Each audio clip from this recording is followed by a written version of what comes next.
Today's video is all about how we added an extra $72,000 in ad spend to this brand's account, guaranteed to get us great results. I'm going to explain to you how we did it, how we guaranteed the fantastic results, and how you can do the same, why you should be careful with this tactic. And yeah, so right now on your screen you can probably see a pop-up of this ad account somewhere around here. $72,000 in ad spend, great CPA. So how did we do it? First of all, this one was a cost cap campaign. No called cost per result, and essentially what a cost cap is that you tell Facebook, hey, I want to get this desired cost per acquisition, and please don't try to go over it. Cost per result is a little bit different with BidCap. BidCap is a very strict cutoff, so you're not getting any conversions over your desired CPA. With cost cap or cost per result, I'm going to stick with cost cap from now. It's a little bit different, so some purchases will be more expensive, whereas some will be cheaper. So there's, Facebook can go over the threshold that you set. And what we did is basically, we had a winning campaign, which was our normal scaling setup. I have tons of videos about scaling. One link right here if you want to check that out.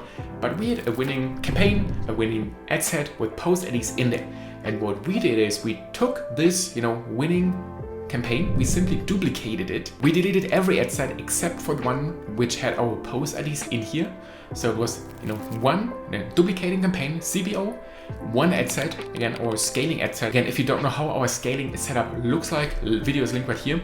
And then we deleted every ad except the best performing ad. And by best performing ad, I don't mean the one which has the lowest CPA or the highest ROAS. I mean the one which got the most amount of spend. And then what we did is we looked into the ad account, analyzed it day by day, and we saw, or we analyzed what kind of CPAs we were getting. In this instance, we set the target CPA to 57. So on some days we were getting like a $65 cost per conversion, on some days maybe even a $70 cost per conversion, and on other days, the lowest ones which we saw were in this example 57. So with 57 we said, okay, we want to push the spend on those days. Those are phenomenal days for the business, for the brand. It's way below our target CPA. So why don't we set the cost cap to $57, which is the CPA that we're getting on great days. So we're not getting it every single day. We're getting it on a few selected days, maybe 7 a month. Let's just be hypothetical and let's say 7 days a month we're getting that CPA on our campaigns. Maybe every Sunday and every Saturday or something like this. Weekends, I don't know, weekends are great for the brand. Those are the days where we get a cheaper CPA. So we analyzed that and we set our cost cap to this $57 mark. The theory behind that is, and it turned out that it worked. We've used this for several brands in the past as well. We are still using it sometimes to this day. I'm going to go over and why you should be careful with using that tactic, today. Why you should be careful in general with those types of hacks. But what happened, or the theory is, a cost cap doesn't spend if it can't get the desired CPA. So on most days, this cost cap wasn't spending any money at all, which wasn't an issue because we had our normal scaling, CBO campaign without cost caps. So we were not reliant on that cost cap CBO campaign to spend any money, because everything that cost cap spent was essentially extra, free money, because we knew it would be profitable, because we set our cost cap to what we get on the best days for this business.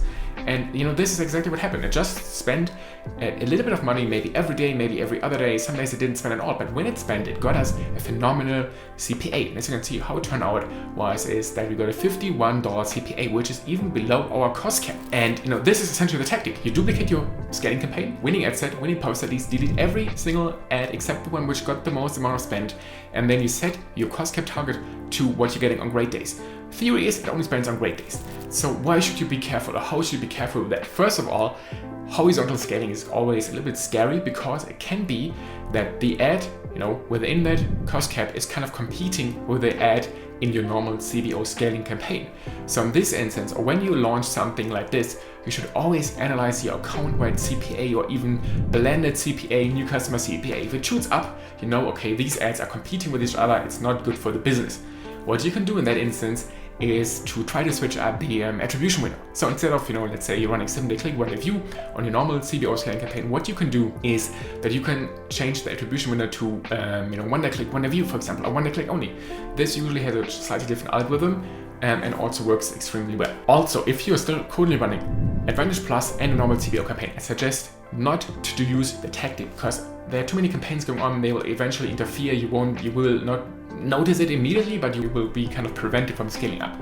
So this tactic usually works best if you just currently have one CBO scaling campaign, and you maybe don't want to run Advantage Plus, you have bad experiences with Advantage Plus, and you want to give, CBO a shot. You always wanted to try out CBO. So the way, again, how you try out CBO, how you make CBO work, is by taking your best ad and essentially putting a cost cap on it, on what you're getting on great days. And this is how you can add extra, free or great ad spend to any account if this works out for you, right?